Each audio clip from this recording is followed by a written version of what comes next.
Oh my God, is that the faces of the future? I got a question for you. What's up? Would you rather have $2 million lump sum for 1 year, or earn $2 an hour for a year? $2 an hour for a year. I mean $2 a minute for a year. I meant $2 a minute. Let me ask the question again. Would you rather have $2 million lump sum, or earn $2 a minute for a year? It's a lump sum a year? No, so it's only 1 year. It's just 1 year. 1 year you can for 1 year you can either get a $2 lump sum check, and that's it.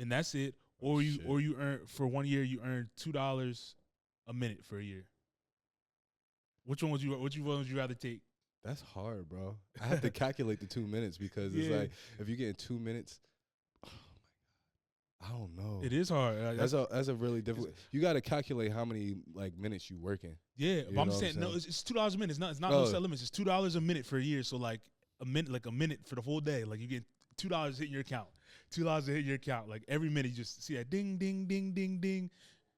I think the 2 minutes, bro. You said 2 minutes? Just because it's like how many minutes is in? I don't even know. Like 24 hours. Like, yeah, I saw this on the net. I was thinking because I was just like, bro, I'm like that $2. The $2 million lump sum is like I'm just getting that lump sum so I can do whatever I want with it. Yeah, right. But then also it's like that. But that $2 a minute is like, all right, that's just recurring. I know that's just hitting my account. Every single two. Yeah. I'm gonna have to go with the 2 minutes, bro. The 2 minutes? Because I know like the 2 million, the lump sum, like you can go ahead and spread that out like as you go, and you can like come up, like you can put that money, invest in whatever you need to do. Yeah. But that 2 minute, it's just like you sleeping and you making money. You sleeping and you gotta do nothing. You just know it's coming to your account. Yeah. You don't gotta do nothing. And that's accumulating every single year. Yeah. Give me the 2 minutes. You said bro. give me the 2 minutes. I gotta take the 2 minutes. It's easy like that. So hell yeah, for me. Yeah. I'm like, listen, shorty, you want to go out? Just give me a minute. Just give me a minute. Give me about an hour. Give me an hour. We can go out. Give me an hour. We'll pop out. You know what I'm saying? And I also think about like that $2 million lump sum. It's like they're gonna be taxing that joint too, because it's not like it's tax free. You know what I'm saying? If I'm only getting taxed on that $2 a minute or whatever, the taxes are super low. But that $2 million, they taking half of that joint. Yeah, they easily taking half. They taking half of that joint. And I see people going back and forth in the comments when I seen it. And it was just like people like, I'm taking that lump sum because you can do whatever you want quicker with it. Right. But also, I feel like it's a lot of people, if they get that change, not the change, but they get that $2 million, they're gonna blow through it. I feel and that's exactly what they're gonna blow all Somebody the way through. gonna blow through that shit. They not gonna actually take the time to like manage that whole $2 million. The tax was so you probably getting only $1 million. Yeah. So it's just like you're not gonna take the time to like manage and see where you need to put that money. You know what I'm saying? Yeah. People get lost in the sauce, bro. Yeah. They get so I know caught up. If I seen that big lump sum just hit my account, I'd be like, dang, I'm up. Yeah. Up. I'm gonna go splurge a little bit. Go splurge. Go to a different country. Yeah. Call a few little trips. Yeah. A few. Yeah. Like 3, 4, 5. Exactly. Yeah. I mean, I would invest it though. You're not wrong. I would invest it. Right. Easier invest it quicker and stuff like that. But like, knowing that for a year, like even if you do blow through, say that money in the day, you know that $2 is hitting the next minute. Coming back next day. Don't gotta worry about it. Not even the next day, the next minute. That shit, next you minute. ain't get up. And I think like statistically, I was looking it up. Let's see. It said that $2 million lump sum is actually just slightly bit more than $2 per minute for a year. $2 a minute for a year is 1,051,200. So it's like there you go. So when you cut the taxes, let's see. All right, let's see what $2 million after taxes. $2 million after tax. Let's say gotta be like in PA. Let's see what it is. Gotta be like 1.2. It's around. It says your tax bracket is 37%. Yeah. Dang. So federal tax is 740,000. Yeah. And state taxes is 61,000. So you're left with 1.2, 1.3. Yeah, final take home is about 1.2. Yeah. So it's around. It's a little bit more for the lump sum, but it's like it's not that much different. And you gotta worry about that for the rest of your life. Yeah. Nah, bro. Give me the 2 minute. 2 minute. 2 minute. Give me the every minute. Yeah, $2 every minute. I'm getting some. Take that. Nah, for that. Let's get to today's episode though. For sure. Let's get into it, man. We got a great episode for y'all today.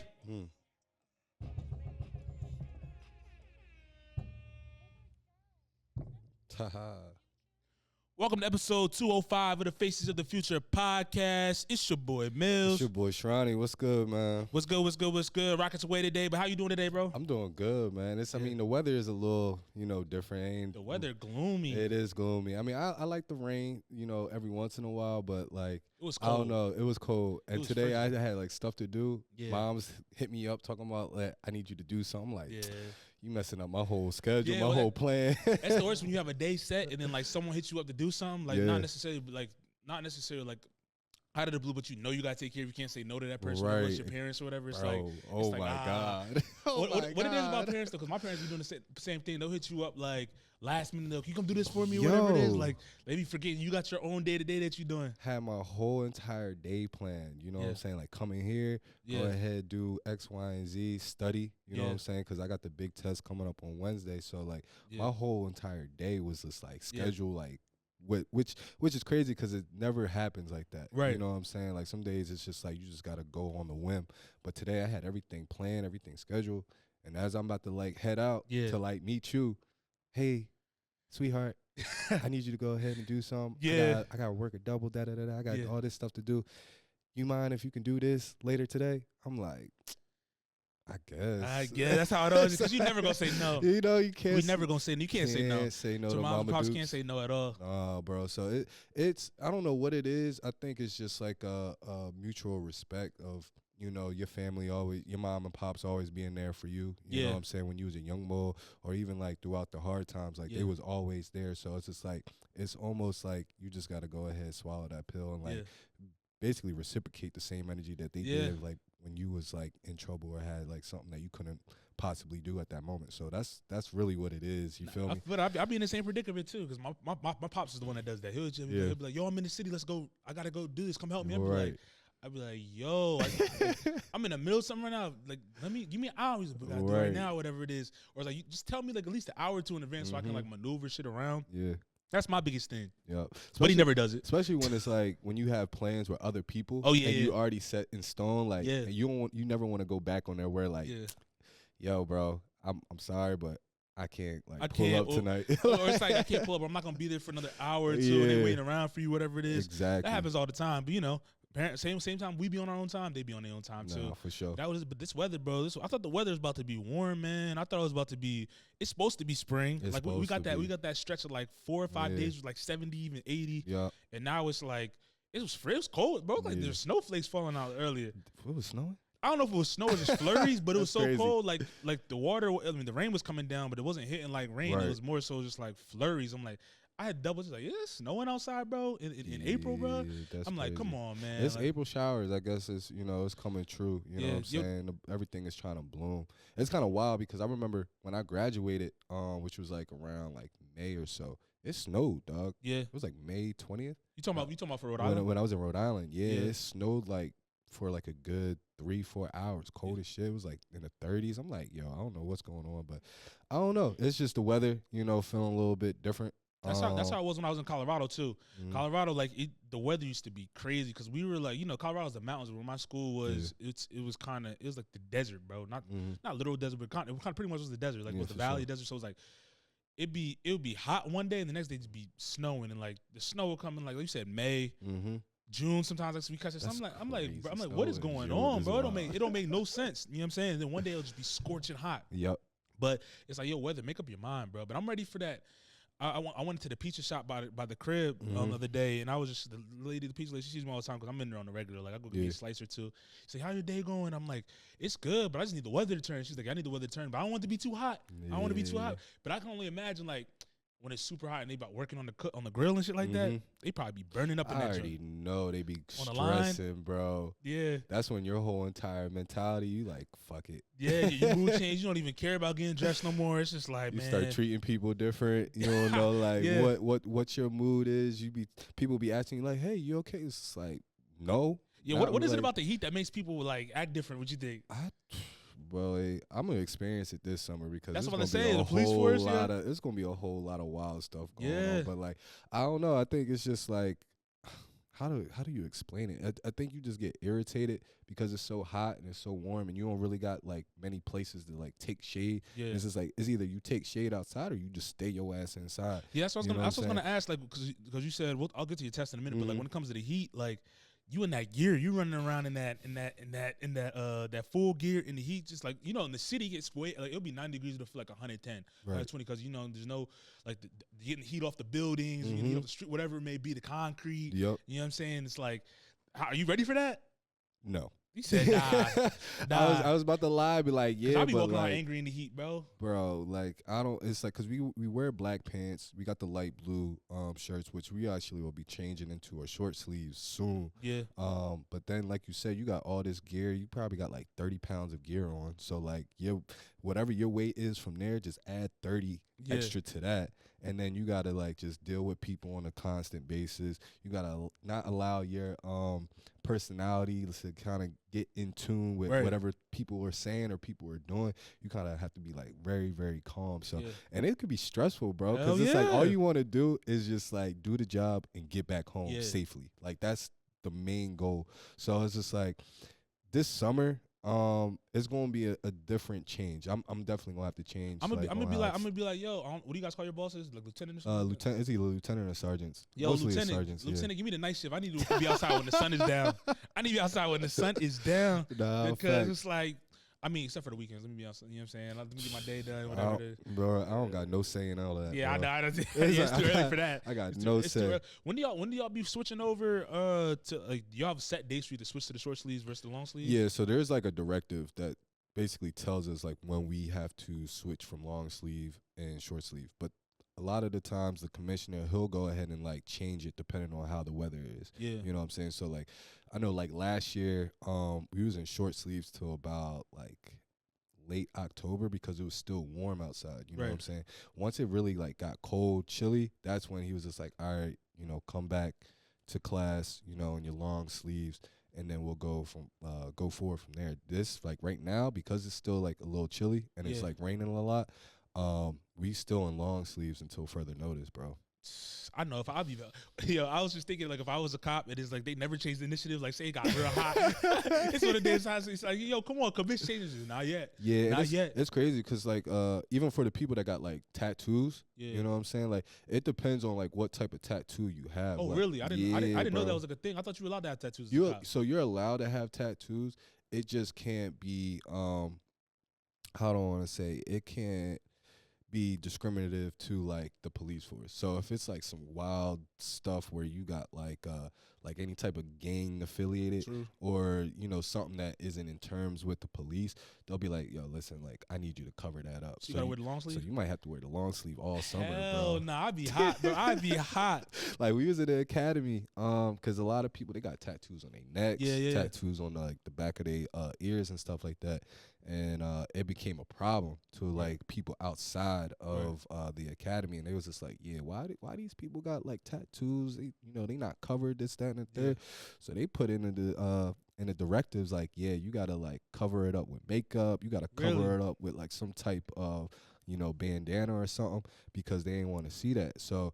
Yeah, you be seeing people with like long sleeves on and stuff, got like turtlenecks. Yeah, like I was just like, damn, they did that for you. They was just like, yeah, bro. I was just like, how do they determine like? Because sometimes I see like the bike cops versus you in a whip versus you on foot, whatever it may be. Like how do they decide that? Because I always wondered that. Because the other day like just driving out the crib, like I see somebody on the bike. I'm like, yo, how you get on this job? Like, you get in trouble or something? Like, nah, it's not necessarily on trouble. Like you actually got to like take a test for that. Oh, really? Yeah, so you got to take a test to be like a bicycle cop. You got to go ahead and do like different rotations as far as like going to class for it, trying to figure out like if you even suited for that and stuff like that. So yeah, you actually have to like go ahead and do the necessary precautions to even get to like being a bike or being in a vehicle. Like with me specifically, like not, the fact that I'm like going to graduate and be like just like a new rookie, they'll probably put me on foot beat. Yeah. So like I'll be walking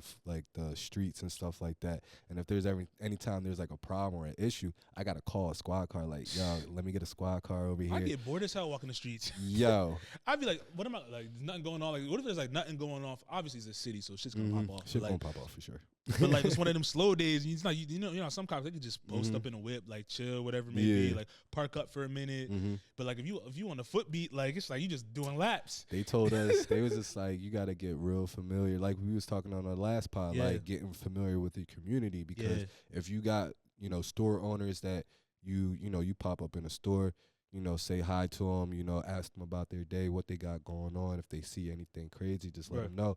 They'll become your best friend. For sure, 100%. You know what I'm saying? So you can go, like, in that store, if you got to take a piss, be like, yo, can I use your bathroom real quick? You be like, yeah, go ahead. You know what I'm saying? And then go ahead, buy something real quick.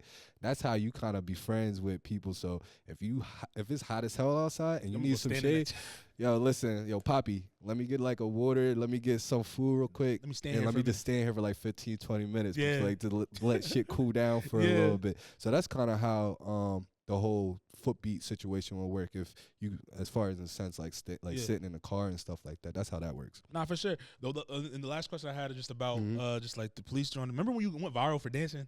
what did your classmates say to that shit? Like the people in the class, bro.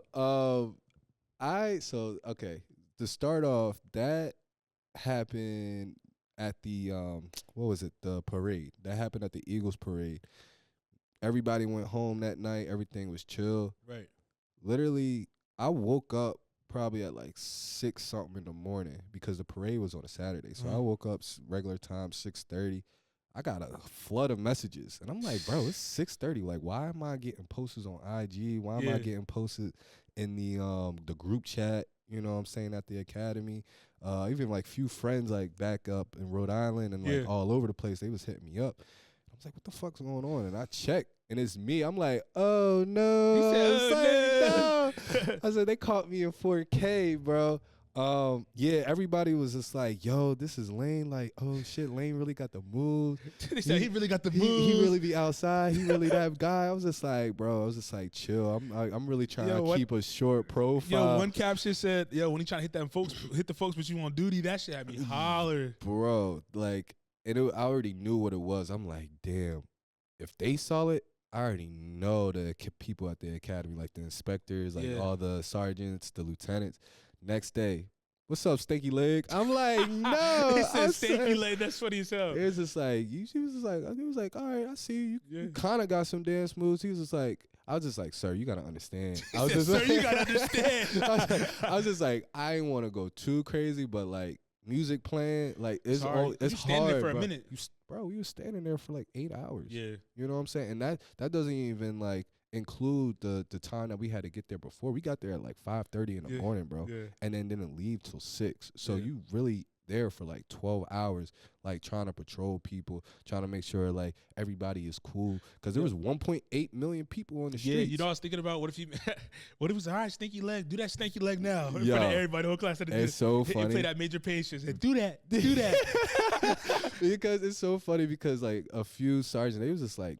One sergeant, he was just like, you can't even dance. He was just like, let me see you do it. He was like, that's an order. I was just like, are you he said serious? That's an order. That's funny. I literally I was in the hallway doing a stanky leg, bro. So like for the good, even I'm like, now it's a little settled, but like for the first like 2 months of that whole entire situation, I was getting roasted, bro. Nah, that's funny. It's good. It's good that they was chill about it though. Yeah, they was mad cool. It was nothing. That's not you was doing nothing crazy anyway. It was like you hit your little. Not nobody was like twerking on you. Like you just hitting your dance. Yeah, because there was other officers that was wilding. Were they? What did he be saying? Oh, I mean, I don't know if you can talk about it, but would they be like drawing about that shit? They be, because it's like technically you're not supposed to be doing any of that stuff. You know what I'm saying? Like, because you're supposed to be patrolling. You're supposed to be making sure that the crowd is like calm. Right. The crowd ain't doing nothing wild. So for them, they was like bugging, and they actually had to like go and like talk to their sergeants and like lieutenants and stuff. Be like, listen, like, I understand, have fun and everything, but like, you can't be doing this stuff. Right. Like, you know what I'm saying? And it was cool, like with the people that I had, like as sergeants and like even like some of the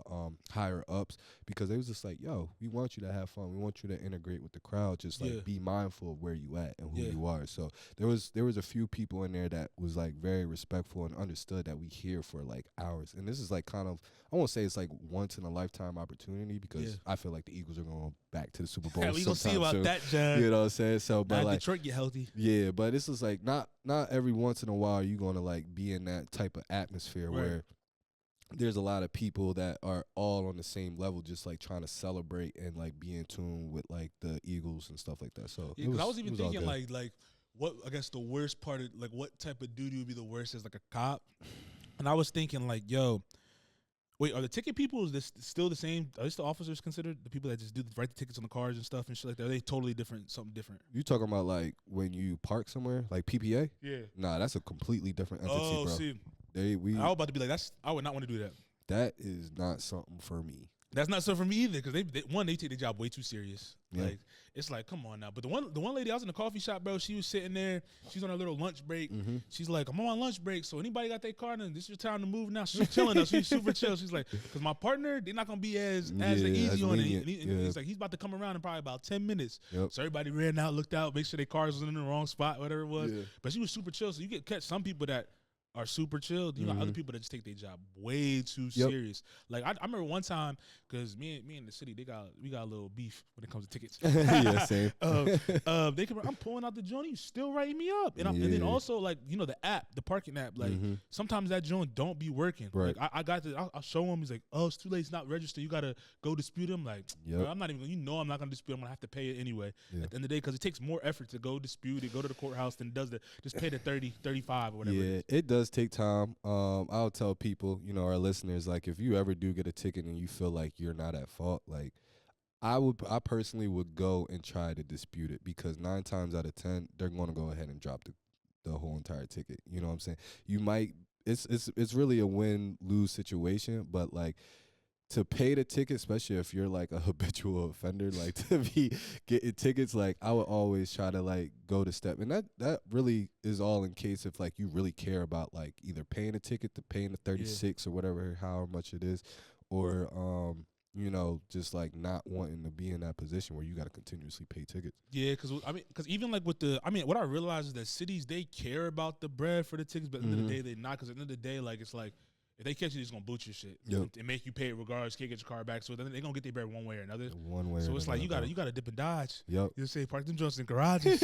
Facts. I don't do no street parking. I realize parking in the garages is actually sometimes like the best thing to do. Yeah, you just got to. It's the best thing. Like I'll pay that little 10, fuck it, because like end of the day, sometimes if you say you out and about, not even out and about, you just doing something, you forget your joints there, or like someone comes right at the right, because you never know when the people is walking around with the little meter joint, with those scan. They just be scanning whatever. And sometimes they be right behind you, bro. Yeah, waiting for you to move. No, there was one time.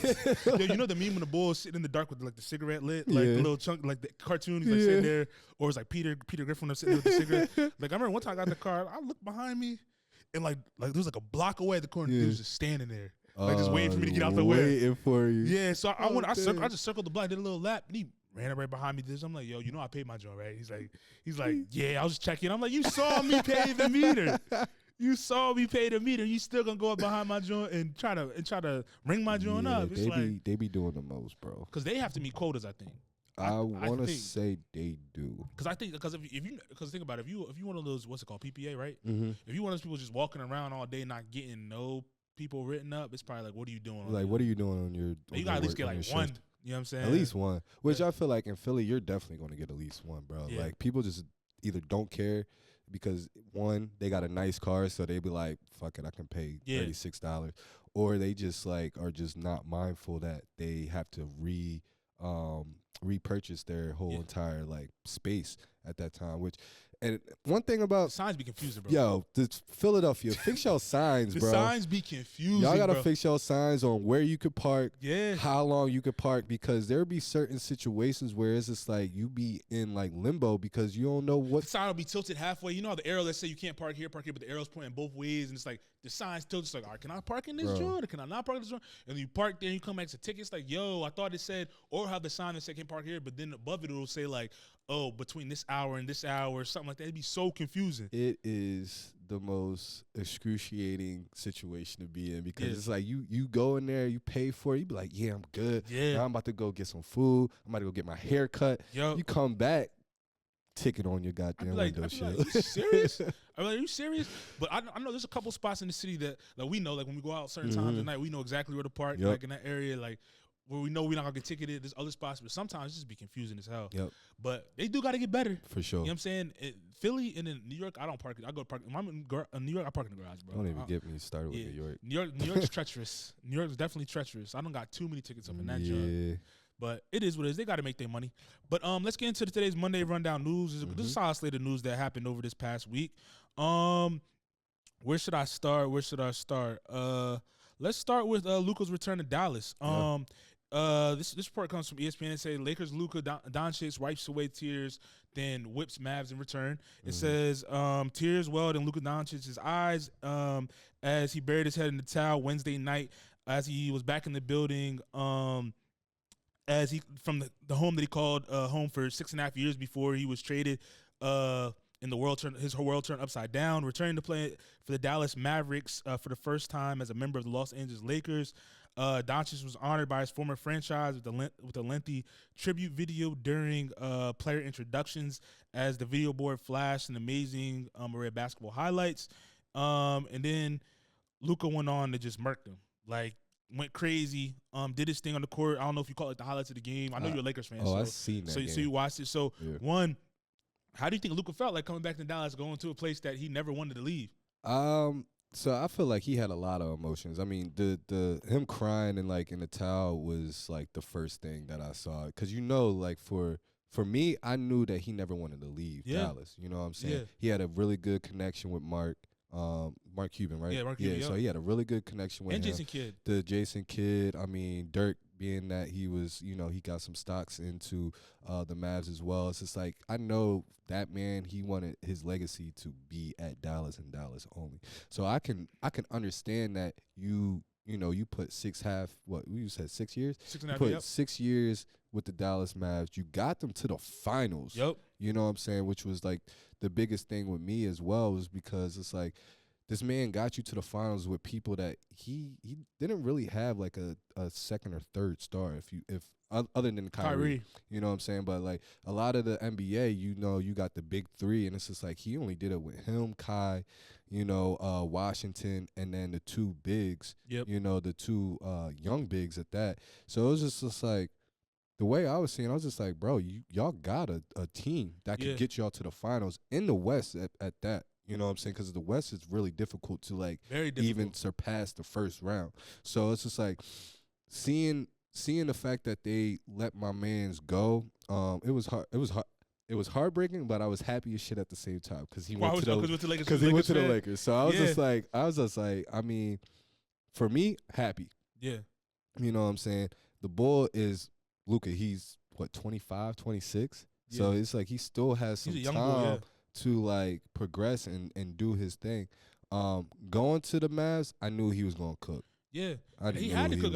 He went off. I feel like obviously JJ and them, they probably, that game plan was probably get Luka the ball, let him do his Dougie, whatever it is. But it's like, my thing is just like, as I see this, and we're gonna go into like how the Nuggets fired Mike Malone, Malone and all, in their GM booth as well.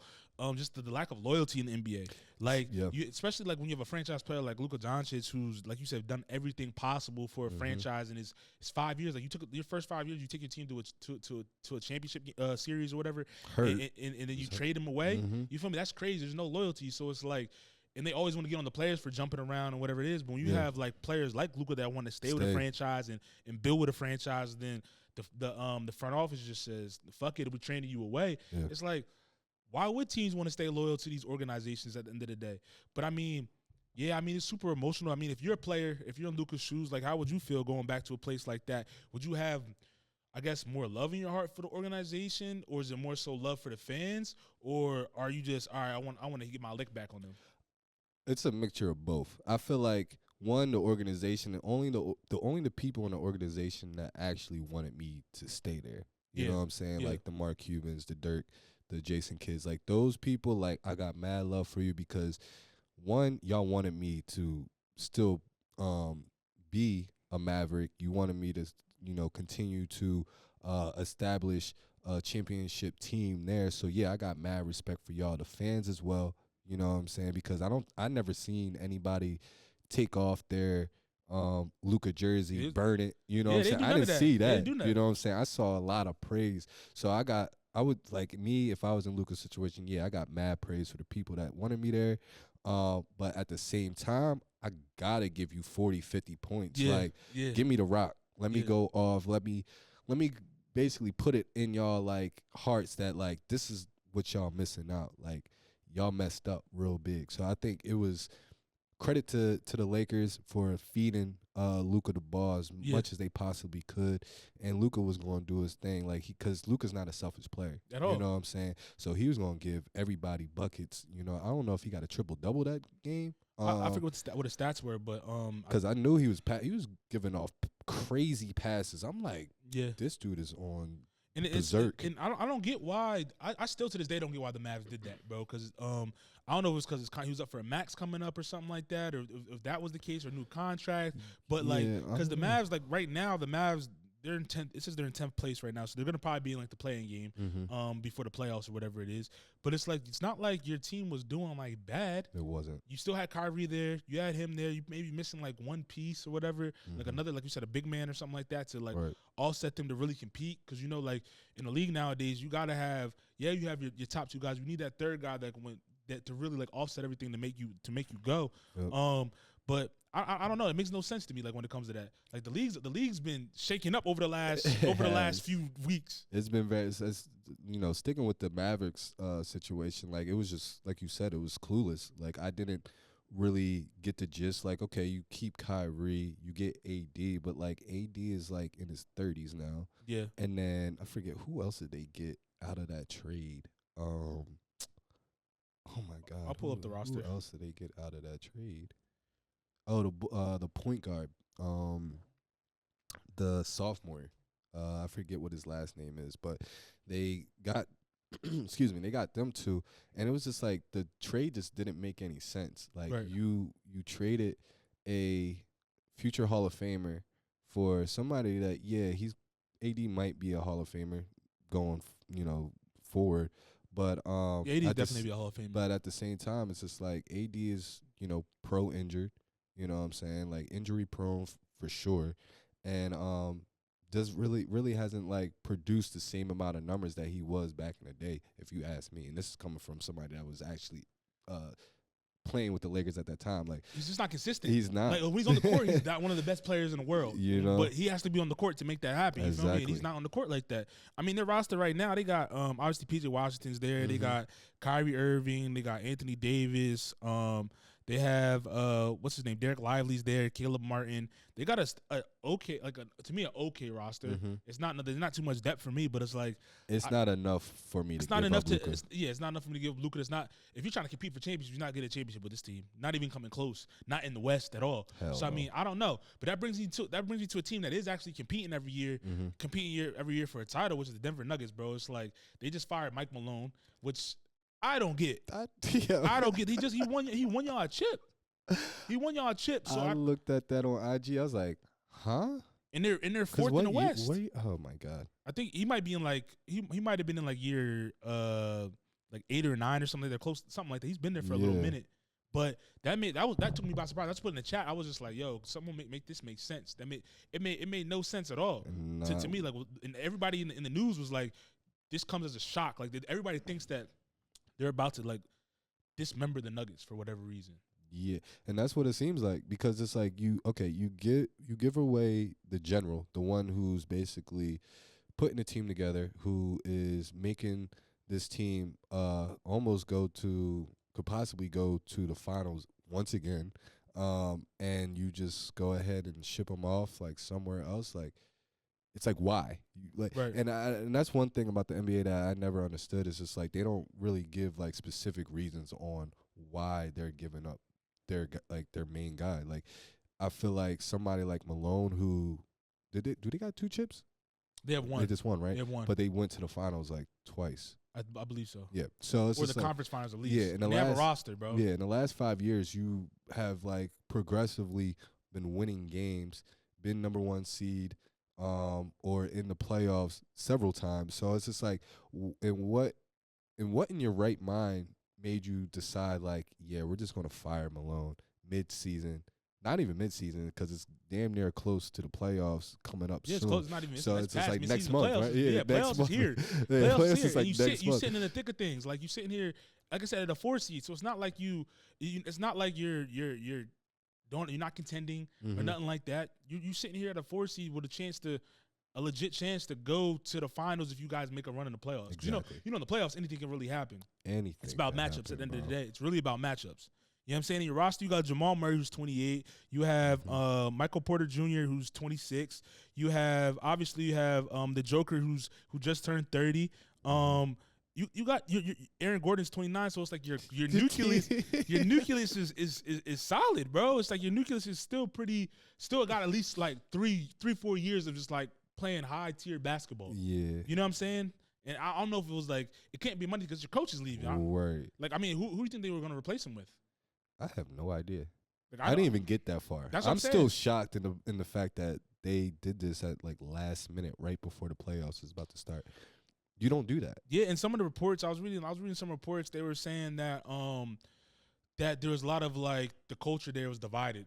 Like some people were on the same page, some people weren't on the same page whether it's between Booth because of the GM, thinking like the organization, player, and coach, there wasn't like a good culture there apparently. You know what I'm saying? I don't know if this happened like after they won the chip and everybody, you know how it is when people win championships, maybe got big headed, do whatever it is, or not. But a lot of reports were saying that Booth and Malone didn't get along at all. They never got along at all, for whatever reason.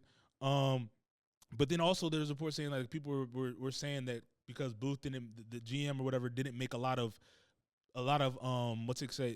moves during the trade deadline to like improve the team and stuff like that. Yeah. So I mean, I don't know if it just didn't make sense to me. It was out of the blue, and I'm gonna see how good they are going forward. Like what's next for the Denver Nuggets? Like, because for a long time people are like, oh, Denver's gonna be running the West or being at the top of the West for the next 5 to 10, just because their core nucleus was so young. Right. You know what I'm saying? Because what they won the championship 2 years ago. 2 years. Yeah. So like at that time, Jamal Murray was like 25, 26. The Joker was like 27. Aaron Gordon, the young bull still. So it's like you got like 4 or 5. Like I said, 4 or 5 more years of being contenders. Yep. So it makes no sense to me. I mean, it'd be interesting to see who they bring in. I don't know what coaches are like, or out or free agents that they could hire, but I don't. I don't know.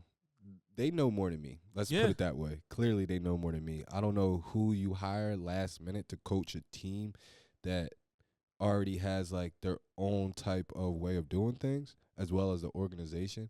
I feel like right now it just seems like the organization is taking over on how they want their team to be run. So, and that's very difficult for a coach that's just coming in to be told like, we want you to do it our way. We don't want you to do it your way. And that's going to be tough for a coach to do because it's like, how you going to tell a coach how to run his own team? Yeah. You know what I'm saying? What do you think about the lack of loyalty like in the NBA? From both ends of the spectrum, player and now you see organization. You feel me? Like whether it comes to like we could bring it to Philly with the Sixers, how like Embiid and all them haven't been playing, they don't be playing like they're supposed to be playing, or hurt. I mean, obviously some of them been hurt, but like you know how much rest they be taking, or when it comes to like players just leaving when the free agency comes for the bag, chip chasing like they talk about, and then just you see the organizations now just doing whatever the hell they want, even if it comes at the expense of your superstar player that you're supposed to be building around. It's like, what do you think about it? Do you think that damages the league when it comes to just like entertainment aspects? Do you think it damages like the fan base? Like, what's your thoughts around that as a consumer? I feel like it damages just the respect that like one might have for another person. I don't think it really damages as far as entertainment because it's like people are going to watch their favorite players play ball, you know, at the end of the day. But I feel like it damages the inside, the core of like that organization or the people that they're bringing in, because if you got like a rookie coming in, you don't know. As a rookie, you don't know if you're going to be playing, you're going to still be here, you're going to be traded. And then it even seems like now if you a vet, you a superstar like Luka, who knows what might happen? Who knows what your next few years might be just because, you know, people don't like certain people in an organization or coaches don't like this player or whatever the case may be. It leaves a very distasteful place in my mouth because it's just like I have like a lot of on loyalty and respect. So it's just like if I'm in a position as a player where I don't know what the hell's going on my team or the team that I'm playing for, it's just like, do I really want to be here? Like, do I really want to be in a position where I always have to be in limbo to, like, figure out, like, yo, do I need to, like, sell my house? Do I need to tell my kids, my wife, you know what I'm saying? Like, listen, like, make sure you just pack a bag because we might be going tomorrow. We might be out of here, you know what I'm saying? I mean,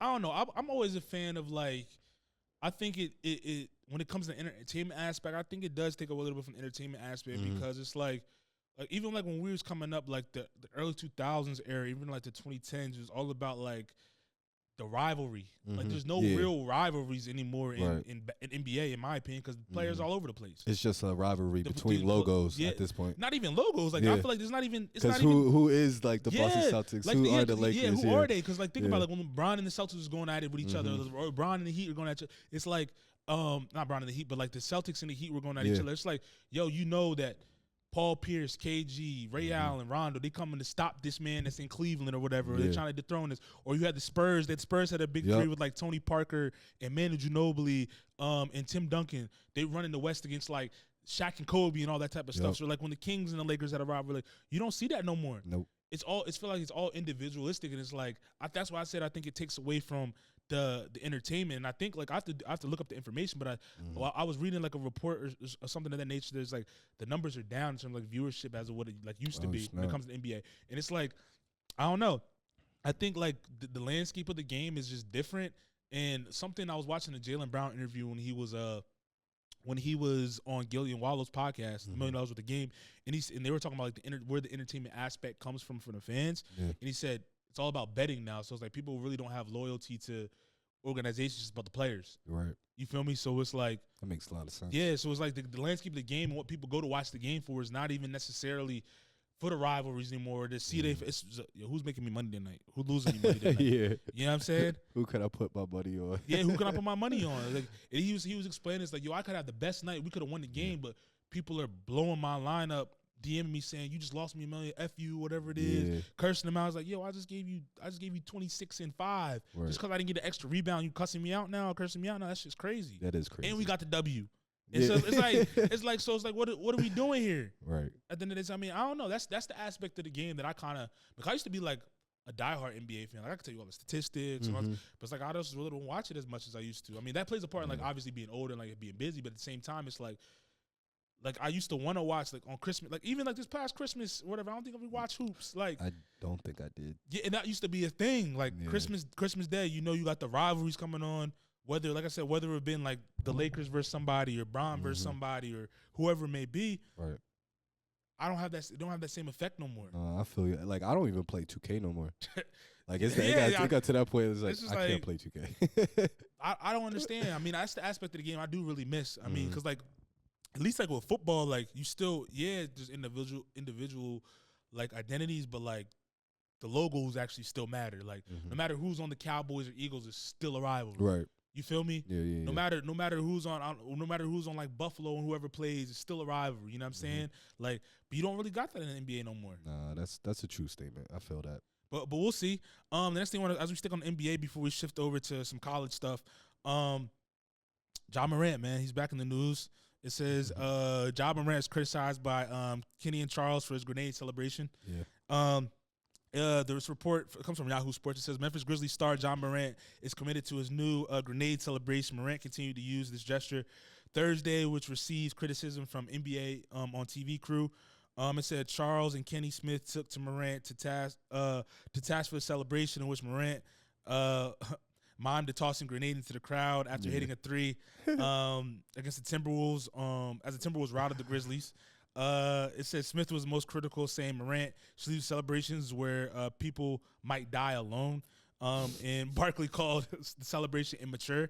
And this obviously comes after. Well, actually, it says Morant got support from Shaq, who told the Grizzlies star to pull the pin next time, which is kind of funny. But it says Morant debuted the grenade celebration Tuesday, just days after he was fined $75,000 by the NBA for repeatedly using the finger gun gesture during games, which got it got backlash because they said who's the boy from the Lakers that did the same thing? You talking about? Connect. I think it's Connect. Yeah, he did the same thing and he did get fined like that. But the whole conversation was like, when it came to the fine situation, we'll go to the actual grenade one. Is like a lot of people were saying like, yo, why is Ja getting fined? But I guess it was Dalton Connect didn't get fined. And they were like, because Ja got in trouble for having a gun. Yeah. Like the league told him not to do it, but he's not listening. Yeah. You know what I'm saying? So my question is, do you think Ja's trying to put on this facade that's not really him? I don't know, because I don't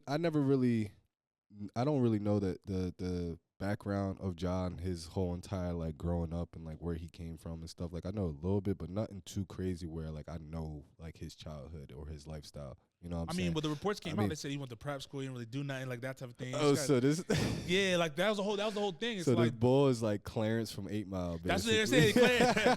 Yeah, that's what they're saying. He's like Clarence from 8 Mile. Oh, weak. So like, yeah. I mean, in that sense, I feel like you kind of putting on a show that ain't you, bro. Like, I don't know if it's something that you trying to change or trying to, implement into your new lifestyle, but I feel there has to be some type of like line where you don't cross. You feel me? Like the fact that the NBA has already put you in a position of giving you like multiple chances of things not to do. You know what I'm saying? You got suspended. Don't do this, don't do that. It's like you gotta know at some point in time like when to just like, all right, let me chill the heck out. Like, and I feel like at this point he's in this YN stage where he just don't care about anything. Yeah, but I think that affects like his aura that he did have, because it's like, bro, sometimes it does become a little corny. I mean, I guess from the old head perspective, it's corny. But when I go to games and stuff, like I watch my cousin play in the city. I go watch some young boys play, whatever. Like I've been to a lot of high school games this past year, and it's like they be doing all that too. So it's like I can't really say his aura's gone because the young boys be following what he's doing. Like they love Ja. They love him. They love some Ja. When I see a whole team wearing his sneakers, that's like at first I didn't know whose sneakers it was. Like because me, I wasn't really following like basketball sneakers. I don't play the game no more like that. But I'm like, I looked them up. Everybody wearing Ja sneaks. It's like so. They do be following what he's doing. You say these Wine stays, these Wines is following him at the end of the day. But it's like, yo, at one point you were the face of the league. But it's like they're not pushing you the way they should be pushing you, because it's like you doing all this stuff. Do you think it's gonna affect his bag in the long run? I think so. You think so? I think so, just because it's just like if you're in this position where you still just really don't care about the league and them finding you, then it's just like, yeah, your bag's going to be taken away, because like endorsements are going to like start be like, all right, let's push away. Now, unless that is the endorsements that he has, and there's other endorsements that come up, in the future that'll be like, listen, Ja, we definitely like your vibe, we like your style, we want to go ahead and portray this image of you. Then yeah, his bag will go up. But like as of right now, you continuously doing things where it's putting you in a stage where you're kind of looked down as like the villain, then it's crazy, because it's just like you can either be the hero or the villain. Some people like the hero, some people like the villains. It all depends on how the media or like the fans are going to kind of like sway their vote on which side. So yeah, because we talk about the heroes. I know Rocket last episode he brought up of like, we think Edwards is going to that villain stage. I'm like, nah, I don't think he is. I don't think so. That's just off the court stuff. But like when it comes to that, like now that we see they're both like have a few years into the career, like projection wise, trajectory wise, who do you think is going to be propelled as like more of like the face of the league as like LeBron and Steph start to trickle out, KD start to trickle out? Do you think it's leaning more towards Ant right now? Or do you think Ja still has some hope, just based on like the cultural aspect? Right. I think Ja has hope, but I feel like a lot of people are more towards Ant-Man. You think so? Yeah. Like the man has a name of a Marvel character. True. Like, True. You know what I'm saying? And then like all his commercials that be popping up, like the one that I recently saw, which is it's pretty old, but it was like the CSI. It had Ice-T. Like those commercials, like anytime you see like those commercials or you see him doing something that is just miraculously like crazy, it's just like, yeah, that's definitely the guy right there. That's just in my opinion. Yeah, I don't know. I think right now, at one point I think it was Ja. Like earlier stage, for it sure. was Ja for sure. Like Ja was everywhere dunking on heads, all that type of stuff. Because he was underrated. Yeah, he was underrated. He came in doing great, like doing whatever. And then like Ant kind of just like with the campaign they've been doing with Adidas for Ant, like you said, he kind of just took over when it came to just like the aura factor, when it comes to just his gameplay, all that type of stuff. And I think the antics, I think Ja's antics off the court outweigh Ant's antics off the court by a long shot. And you know, it's the whole Nike versus Adidas and all that type of stuff, powerhouses. So I mean, we'll see. I think Ant got the nod right now because I looked at their stats. Ant's averaging like 4 more points a game than him. He's averaging 27. Ja's only averaging 23. And then when it comes to the most recent matchup, Ant outscored him. I think Ant was balling. Ant was balling. Ant was balling. And then, but when it comes to like where they're seated, I mean, 1-7, 1-8. So it's like they're right there. So I mean, we'll see. Yeah, we'll see what happens. Who do you think in their career? Who do you think is going to get a championship first? Ant Edwards or Ja Morant? Ant. You think so? You said that with no hesitation. Yeah, I think Ant Edwards. Why? Because people were even saying that they might dismember the try to start to rebuild again around Ant just because Cat's not there, whatever it may be. Right. Like, do you think they're going to do that? I mean, yeah, because it's like in what direction are you going to go? You can only go up. So it's definitely going to be rearranging some players because they got Randall. They got Randall. They got Rudy Gobert. They got Dante DiVincenzo, Rob Dillingham, Jaden Daniels, Naz Reid. Yeah. I mean, their 7-rim rotation is pretty. Right. It's okay. And I feel like they started that with putting DiVincenzo on that team. Yeah. He's a 3-point scorer, and he somewhat can defend. And that's why I was going to go at. Like, so it's just like I feel like with that trade, they definitely were going in a direction where it's just like, all right, we're starting to rebuild. All we got to do is continue adding on to more, putting more pawns, putting more, rooks on the board to like go ahead and fulfill what Ant needs to get the job done, which I feel like they're doing a pretty decent job. Like in their first year, and you're the 7th seed. Because I forget what they were last year. They were higher up. They were higher up, right? They're probably like 4, I think. A lot of times when you trade people like that, like it's a dip. It's a big dip. Like you don't make the playoffs type. Yeah. You know what I'm saying? So for them to be in a position that they are right now, I feel like it's good. And it'll be interesting to see what happens in the next like year or two, because that's really what that is. It's like you probably keep Randall for like another. Get rid of Randall. I mean, I just don't want. He's too ball dominant. Yeah, he wants the ball all the time. Yeah, he needs the ball in his hands. Like I mean, you saw that when he was with the Knicks too. So I mean, we'll see. I don't know what's gonna happen, but it'll see both the trajectories, how the playoffs go. All the types of playoffs are right around the corner. And I can't wait till that happens so we can talk about it more. Yeah. But let's shift some more. We're gonna go to college. Yep. So let's stick on basketball. Let's stick on basketball. So the transfer portal for the women's basketball has been kind of crazy. Yeah. So after South Carolina got routed by UConn in the championship, South Carolina guard Malaysia Fulwiley set to enter the transfer portal. And this comes, like I said, after they got routed, she was crying. And then in her post-game interview, she pretty much said she has to do what's best for her. So was that coming as a shock to you that she said she was going to transfer? Yeah, because I don't know where else you can go other than like UConn, UCLA. She could, USC maybe. USC maybe because you got that duo with Juju. But it's just like coming from like Dawn, it's just like I don't know if I could ever leave Dawn. Like that's like one of the greatest coaches of all time. She understands like who you are as a person. Like that's just where I stand on it as far as like just the historical aspect that Dawn has brought into women's basketball and into that, whole entire NCAA. Because Wiley's only a sophomore. She's only a sophomore, right? Yeah, she was a sophomore. Yeah. So when it comes to that, it's just like, if you watch the game, she had 2 big turnovers, I think it was, in the game. They kind of like put them behind the 8 ball that they couldn't get Guillory behind. It's like why Malaysia, she's a really good player, but she also makes some big mistakes sometimes in games when you watch her play. She's still super raw. Right. So when it comes to that, I think she probably wants to be like a star of a team, which she's gonna go, and even if she goes, she's probably gonna start. Yeah. So I get it because South Carolina's a 13-person rotation. I was texting Dex about that. I thought they was gonna win because of that. Right. I was like, yo, they got too much manpower. I thought like their manpower and how many stars or top tier players they have within the organization. Damn, 13. They play a 13-player rotation because they have 2 starting fives and they have a rotation of they almost play everybody on their team. Right. Yeah, so I would say like a 10-person rotation for sure. They have an A and a B, and then they have other players obviously that can play. So I mean, I don't know where she's gonna land. She could go to TCU with the whatchamacallit transfer there from Notre Dame. Yeah, from Notre Dame. Yeah. There's a good possibility. So like, and that's where I didn't know they were doing a 13-man rotation. That's kind of crazy.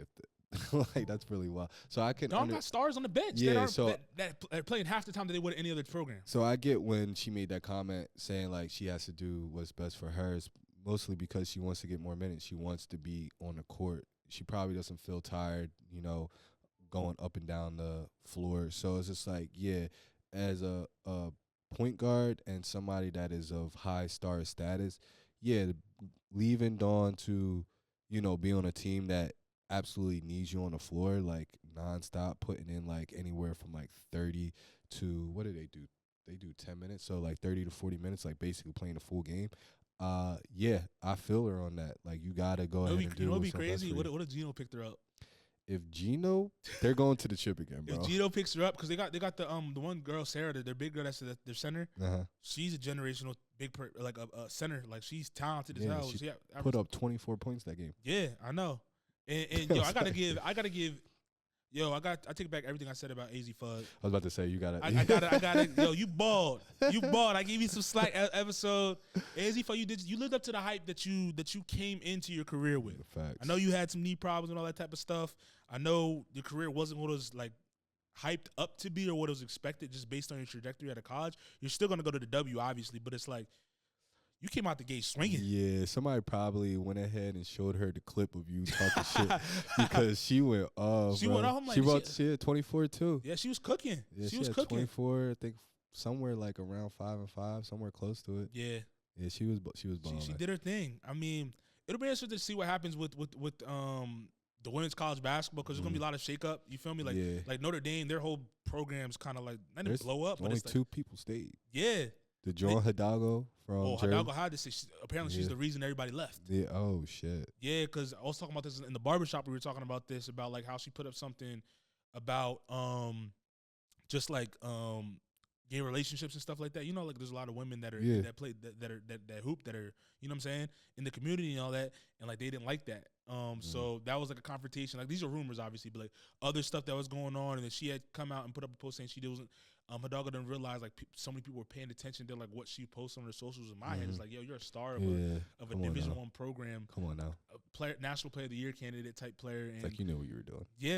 Yeah. And then a lot of people were saying like, well, how would Notre Dame? Because Notre Dame's a Catholic school, so it's like, is that a reason why a lot of them transferred? Right. Because they don't, what I'm saying, they don't align with those type of views or ideologies or whatever. So I mean, it'll be interesting to see how Notre Dame rebounds from their whole roster going MIA. I don't know. I mean, I've seen it. I've seen people leave like just over the past few years with this whole NIL deal and like being able to transfer portal and whatnot. I've seen teams, grow from it. TCU wasn't really like a top tier team until Van Lith, until Van Lith pulled up and they were like the number 3 seed going ahead playing in the Elite 8. So it's just like I've seen it be a positive note. So like I don't know if that coach has like some really good power on recruiting, then it could be something. But if that coach doesn't really produce or get the notable players that they need on that team to build around Hidalgo, it might be a little bit difficult. Yeah, they need to get a big. They need a whole roster, obviously. But it's like we're gonna see. They need some people to transfer to Notre Dame. So is Juju probably gonna be out for all next season? You think? Since she got hurt so late in the year, because ACL tear is like. I'm gonna say no, only because. Remember Paige missed the whole season because of her knee. Yeah. Shit, does she take her red shirt? Her junior That's what year? I say. If you're Juju, are you redshirting your junior year, getting back to full strength, coming back for coming back and doing your rest for junior year to keep your stock up or whatever? How you playing it? So my answer to that would be yes. I take my red shirt. Why? Because I'm Juju Watkins. Yeah. You already know that I'm like a talent that you never seen really before. The all scoring like time leader in USC already. I got mad NIL deals. I'm making money just by my presence alone. Right. So like as for her initially, like yeah, I'm most likely taking that year off, rebuilding my knee, making sure that I don't rush into it, because that's what happens a lot of times with these players. They rush to get back in the game, and then they end up tearing that same knee, or they end up tearing the next. Other one. You know what I'm saying? So it's just like for her, I think the best thing for her to do would be to go ahead and take that year off just to get back into, you know, rehabilitating her knee and get into a place that she needs to be. Because it's just like, what are you in a rush for? You don't really have anything. It's not like you one of these like 2 or 3 star, you know, girls that need to get back in the game as soon as possible to show off your talent. Everybody knows who Juju is. So 100%. I don't think. You know, speaking about talent too, like, you know how I be giving Caitlin Clark a hard time. I saw that video of her in practice scoring 22 points in 2 minutes. Yeah. Against the guys' practice squad. Yeah. She liked that. Yeah. She. I 22? see the same video. I was like, 22. I said I gotta turn this off because this is disrespectful. This is disrespectful. You know the practice squad guys. They not no chumps. They normally people that like played in high school, whatever it is, or probably played at a lower tier schools. Like, you know what I'm saying? They're going to just wanted to go to school now, so they play intramurals or whatever it is. Like they know can play because they, you know, the coaches I think you even have to try out to be practice squad for you do. for the women's, because you know they want people that actually can hoop, not no just bums running around. And she went crazy. Right. She went crazy. I mean, I don't think I ever seen nothing like that besides the coach thing, like Reggie Miller. Yeah. The highlights, I didn't even see that when I don't even know if I was alive for that show. But the video, Reggie Miller scored, or T-Mac. I saw T-Mac against it was San Antonio that scored all them points in like 20 seconds or whatever it was. But other than that, like, that's well, if she was say like we was out in the park, right, and Caitlin Clark pulls up, and she like, I got next. Are you guarding her? Yeah, I'm guarding her. You ain't doing that on me. You ain't doing that on me. I don't care who you are. We in the park. This ain't Iowa. We a long way from the Midwest, baby. We a long way from the Midwest, baby. Oh, what you mean am I guarding her? Just because you nice to me, you know me. I'll be like, yeah, Mills, you got her, dog. D and 3. All my energy going exert on the defensive end. I'm standing around the perimeter. Ooh, Steph, he what said, you mean? Yeah, I'm playing all defense. I'm playing all defense. Look, somebody else got to beat it because you not. Yeah. You come to the paint, I'm hacking you. I'm dead. I'm hacking you. Oh, weak. You pull up, hack. No easy buckets. Guarding Caitlin Clark, bro. She probably gonna run off all screens. Bro, it's gonna be a field day. She probably might not even need no screens. Because I ain't really hoop in a minute. Yeah, don't let it be 90 degrees outside. But don't even let But I ain't. She can handle the rock. She's a little in and out, little hezzy, whatever it is. But I mean, at the end of the day, I'll give you your props. But you're not giving 30 on me. Not getting 30 on me. That ain't happening. I don't know. You say you don't know? She give you 30? She giving somebody 30. Not me. Maybe Rocket. Maybe you. Not me. I don't know. Can I guard Caitlin Clark? I'm bodying you. Pull up. I gotta lean the weight on you or something. You know what I'm saying? Cause how tall is she? Like 5'9", 5'10"? Or she's 6 foot? I want to say 5'9". Cause I mean, so I got a little size on her. I'm a little stronger than her too. You know what I'm saying? But she got that chopper. Yeah, she do. From like 30 feet. Yeah, probably deeper than that. You gotta call her. You literally have to guard her at half court. Yeah, cause she might pull up from the logo. We got the same height. She's 6 foot. She's 6 foot. She has some height on her. Yeah, she definitely about to do some post work on your ass. Nah, you're not beating me in the post. You're not beating me in the post. The 3, all right, you got that. Yeah. But the post work, nah, I'm telling you, you're getting hacked, bro. Because you know, in street ball, I'm not fouling out. You can't foul out. She gonna kirk on your ass. She gonna be talking crazy. Yeah, she probably would. She talking crazy. Shit, I'll pull up for the content. I'll play you one-on-one for the content. What you mean? That'd be interesting. I would love this. I would love if Caitlin Clark, if you could pull up to Philly or anywhere in the tri-state, that'd be tough. Pull up, please. I'm about to really be in the gym though. Yeah. Give me a good month. Let me get my jumper bag. You definitely need to get your jumper bag. Yeah, let me get my. Because you haven't been balling like. I haven't balled in a minute. Like, what's it been like 2 years? I mean, like competitively. Yeah. Yeah, it's been a minute, bro. It's been like it's been that long. So I gotta be. I be at the park like people because I got the park. People be hooping at the park. Go out there and hoop every now and then, but like not like you be hooping every weekend. I'm gonna get back into it, but my balance probably off from this everything. Like I gotta get back into the flow. Yeah, because that game 1, I was just like, you gotta get back in the rhythm, back in the flow, gotta get my win back, all that type of stuff. But I mean, I don't know. The last thing I want to talk about for college, for sports in general, before we just jump into the last bit of news before we wrap up, is how'd you feel about the men's Final Four? Good ass game. Really good. Both games was good. Both rounds. Yeah, both rounds was interesting. I thought Duke was so. I know we on the national, but like I thought Duke was going to take it. And then Houston just came back on some last minute like hoorah. That was a game though that Houston like I thought it was done. I'm like I'm because I think it was up 7 with like a minute 20 left. And it was up 13 with like 5 minutes left. But they said Duke went like 1 for like 13 or 1 for 20 from the field in the last. They only had 1 field goal in the last like 10 minutes of the game. Yeah, which is crazy. Do you put that on coaching or do you put that on the players? I'm putting that on the players. Really? I feel like when I seen that game, I'm like they getting good shots. Yeah, they just couldn't knock them down. They just couldn't knock them down. I don't know if it was nerves. I don't know if it was in the moment of like just being in a high staking game where it's just like if we lose this game, it's over. Right. So like I don't know if it just crashed on them at the last minute, and Cougars pulled out and got the dub, and then they played Florida, and then before we get to Florida, whatchamacall, I'll say this: Cooper Flegg is the real deal. Yeah. He's the real deal. Like I don't care what nobody says. He's like going to the league. He needs. Oh, of course he's going to the league. Like I know they're trying to speculate he's coming back. That dude is not coming back. There's too much money on the line. He's going to the league. Yeah. You know what I'm saying? He's like that 6'9", handle the rock. Does what he does. He knows how to use his body control. He does need to get better in the clutch time. His jumper got to get a little more consistent, but he's like work that. On that. Yeah, because I mean they showed a couple clips throughout the year. I think he had like 4 or 5 opportunities in the clutch moments this year, and he's like 0 for 4, 0 for 5. So it's like down to the wire when they give him the ball to close out the games. He wasn't really closing it out. Yep. But other than that, bro, like he's legit, bro. I don't see who would be the higher pick than him. I mean, people were trying to say Ace Bailey might go there, but I was like Ace Bailey because I was listening to Paul George. He said I was listening to one of his clips.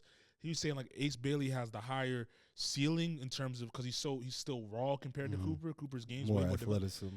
Cooper's games is more developed, like more pro ready. So teams might take a chance on Ace because he's still really good, but he still hasn't even reached his full potential at all. Right. But I just see if you want somebody that's gonna give it to you right now, Cooper's probably the guy. You know what I'm saying? But like, yeah, I mean, Duke's gonna be back, bro. At the end of the day, they said they re-upped in their NIL fund. They got millions and all that type of stuff, but. We'll see, and then you get to the Houston Cougars. I was happy for I was calling him Unc, but Kelvin. Let's say Kelvin or Calvin. Kelvin. Yeah, Kelvin, because he corrected the news reporter about it.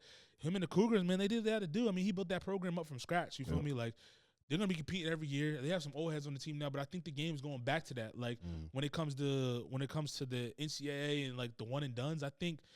And I want to get your thoughts on this. When it comes to like the one and dones, I see all these coaches saying like they're not even like John Calipari said they're barely recruiting high school players. Rick Pitino said they're not recruiting high school players. Like they have their kids that they already offered. They're not recruiting anymore. Yeah. They're going to the transfer portals. Like, so how are we we can't replace our stars that left with high school guys. We need to go into the portal and find these guys that are like that. So I mean, I think this game's gonna go back to how it was back in like the 90s and early 2000s where they're seeing sophomores, juniors, even seniors stay because the money's there. So I don't really need to go to the league. Yeah. So teams are really gonna have like rosters, bro. Right. Rosters. Yet players are gonna come and go as they please, but like you're gonna actually be able to like build programs and things like that because people are gonna be staying. Whatever is like the little guys are the ones that are gonna get messed up at the end of the day, like the smaller schools, the mid majors. Because if I'm like we talked about the one time about like when Rocket was saying like if you're a superstar on a mid major team. And that money come calling like from Duke or like St. John's or like whatever, you're probably gonna leave. You're gonna go to the back.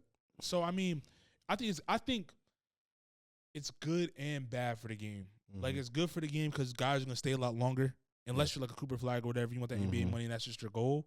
But for the guys that are like in the they're that NBA caliber, but they're not ready yet. Yeah, they're gonna stay 2 and 3 years now. No, right. Whatever it is, you feel me? But we gonna see. I mean, what are your thoughts on it? So like, I feel like it's a good move for the coaches, getting players that out of the transfer portal who already have that experience of being in college basketball. They know the game speed. They know how to adapt to certain teams, how they move, whatever is going on. I think when it comes down to getting those players out of the transfer portal, it's just like at that point you just got to pick the right players. Yeah. That's going to like actually mold your team on whatever it is that your the program that you're trying to like basically make.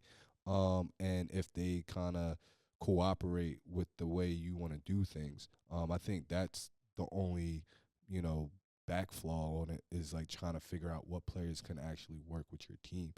But it makes sense. Like you want to get those players that are, leaving these schools, those players that have like a high rate of like success, because it's like you don't really have to coach them on a, how do I say, you don't have to like really go in depth of like coaching, like development aspect. Yeah, you know what I'm saying? You're coming ready to play. They've exactly. Been so it's just like you getting a kid that's just coming out of high school. You got to take time in developing them, and that's only if they are like if they're not a player like a Cooper Flag, or who's the other freshmen that came out and played? I forget, but the only person I can really think of is like a Cooper Flag. But any of those high caliber players that are freshmen, like you really probably don't have to develop them as much because they've been in programs where they are going nationally to play other teams and whatnot. So you don't have to do too much.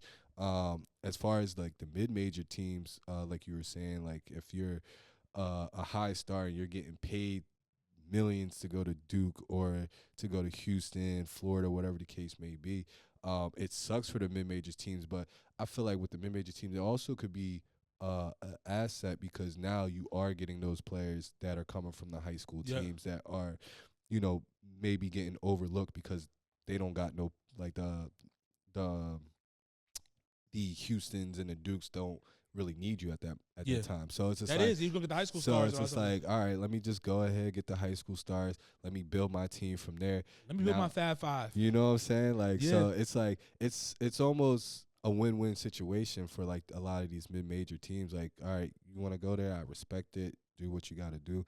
Now let me go ahead and see this 5-star recruit or this 4-star recruit that wants to go to Duke, but he can't because their roster is already full. So maybe I can pull him, get him, develop him. He gonna give me 25 a night. You know what I'm saying? And now I can just go ahead and build around there and just continuously do the process all over again if that happens. Yeah, we're gonna see what that. It's gonna be interesting. And we're gonna see with the football real quick. So this news just broke a few hours ago.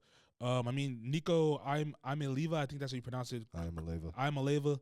Nico Iamaleava is splitting up after public NIL disputes with Tennessee.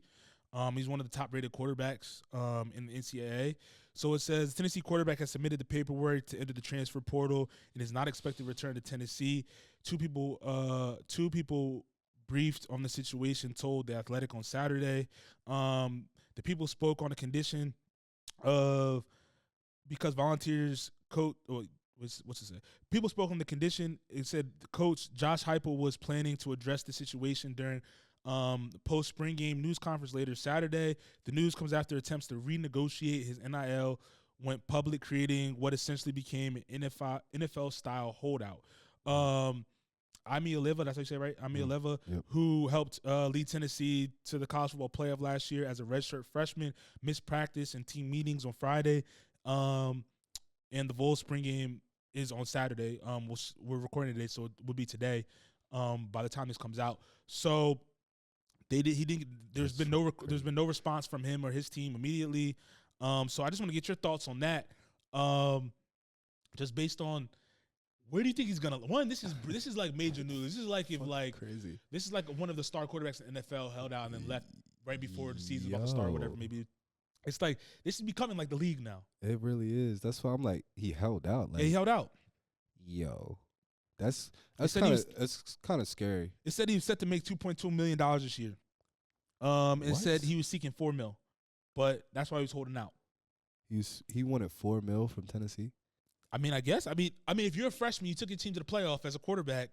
Yeah, I'd be trying to get that money on too. He's gonna get it from somewhere. I ain't mad at it. He definitely gonna get it from somewhere. Belichick about to swoop him and get him. Watch. Yo, that would be. Yo, you might be on to something, and I would love that because if Bill Belichick got him, yeah, it might be a wrap for y'all. Or what if you wound up with Deion? No, I don't think he. I'm just putting it out there. Like, if he went with Deion, like I know Deion got the quarterback from Liberty, but like, what if they got bread? Like, yeah, cause I mean he got that new contract, so he might just take it out of his own damn contract. You can, and you know, spring ball. You know, the rosters like recent people get. You know, people don't know this. Like spring ball, like even though you make it through spring ball, you may not get invited back to like fall camp, depending on who you are for roster spots, like based on like who it is, who you feel me. And now the way the NIL is like these players are on real contracts, like because what a lot of people don't know about like college sports is when you sign a national letter of intent, your national letter of intent is not for 4 years. Yeah, you got to re-sign that joint every semester. Damn year is the year or semester depending on where you're at. I remember every year we had to come in. Yo, we got to regroup. They would try to go. We're gonna give you this much money, whatever it is. You have to re-sign that joint. You know what I'm saying? So it's like some players maybe like, oh, we need this kid. Let's sign him. Maybe you promised the freshman, the quarterback, like a spot. Oh, you're registering this year because you got this big dog coming in, whatever it may be.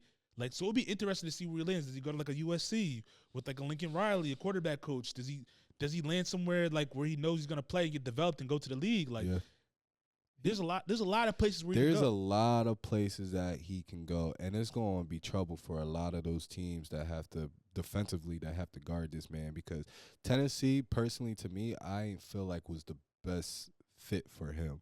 I don't know what it was about that offense, like the speed, like the no count, like going straight no huddle offense. Like I feel like that is him, but the way they like their formations and stuff like that, I was just like, it put him in situations where he was getting sacked. Yeah, you know what I'm saying? Because it's just like you got these like spread out wide outs, and then it's just like you got the 5-man line with a back and it's like at any point in time you might put yourself in a position where now he is like he's cradled, right? You know, from defensive linemen just going ahead and doing outside stunts and stuff like that, which will put him in situations where it's just like, all right, I got to get out of the pocket as soon as possible. And so, yeah, Tennessee's offense I didn't think was the best for him. Now, if you put him in a USC offense or an Ole Miss or Georgia, yeah, it might be bad. Georgia could be a location too. Bro, it might be bad because now it's just like you still got to deal with this dual threat quarterback. Or Bama, bro. Like there's a lot of places you can land. So many places. But I wonder if he has like a clause in there where he can't go to like a SEC school or whatever it is. Like, cause you know some of them places like if you transfer out, like they got They got clauses like that.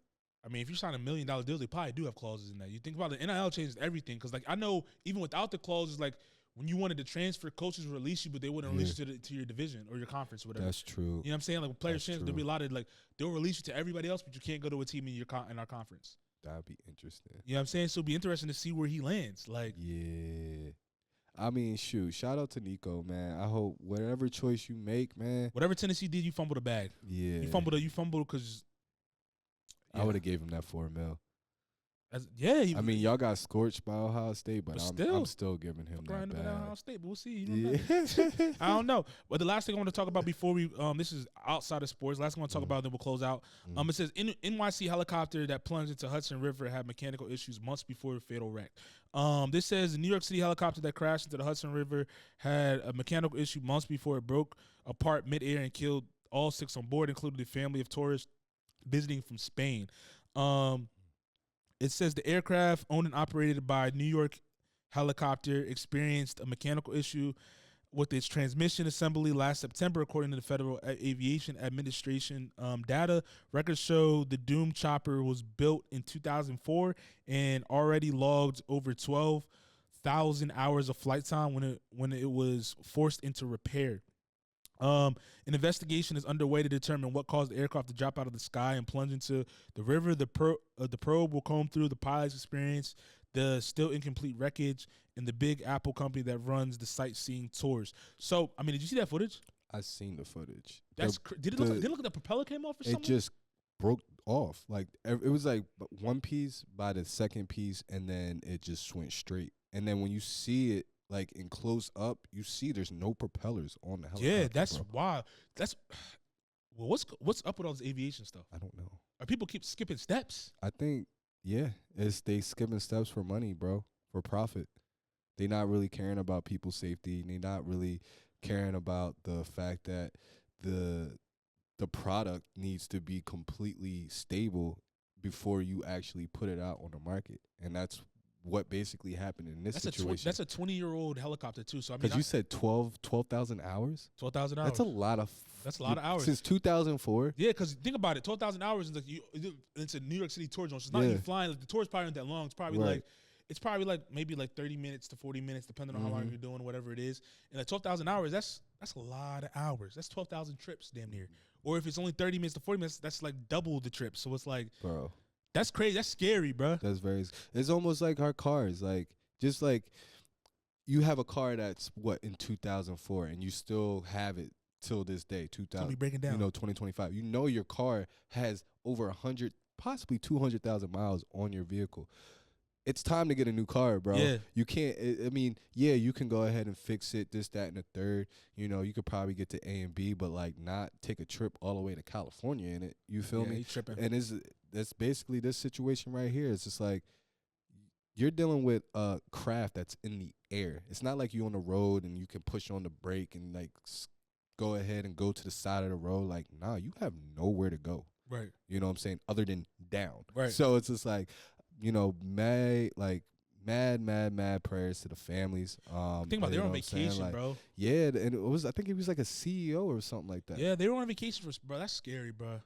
Like, so it's like it's even like, how people go ahead and do the whole conspiracies. It's just like, does somebody not test or do whatever they needed to do to make sure that plane was like right to fly before knowing that he was getting in this plane? Like, right. Is there another story behind it? And that's going to be played around that's now crazy, too. Man. It's crazy. All these aviation crashes, man. Something got to change. And it's wild because, like, even with all these aviation things happening, like with the planes falling out, now you got helicopters falling out. It really hasn't been broadcasted ever since the Philadelphia one and the one in DC. Because there were some other ones that happened with, like, the debut after. There's been flights crashing, like with American Airlines, Delta. I forget what was the other major airlines. But like even with the Boeing 757s, like we always like heard about it or knew about it, but it never was really broadcast. Right. So it's just like it's been going on for like a very long time, and it would be nice if whoever is in the industry or whoever does the work, like please, like do something about it, because you're affecting people's lives. You're putting other people in danger, and you're basically losing money because now people are like in fear of getting on planes and helicopters. Let me put my wheels to the pavement. Yeah, I'm like, I'll drive to California. I'll drive to Toronto, wherever I'll drive to Europe. Give me Take that road. You know what I'm saying? Put my car on a boat and then get me to Europe, and I'll go that way. But yeah, it's a sad situation, man. Yeah, man. I don't want to close out on a somber note, but I wanted to put the news out there. Right. Because it happened. But I mean, that's all I got for this episode. It's a solid episode, great conversation. Yeah. But that's all I got for episode 205 of the Face of the Future podcast. It's your boy Myles. It's your boy Shrani. Peace.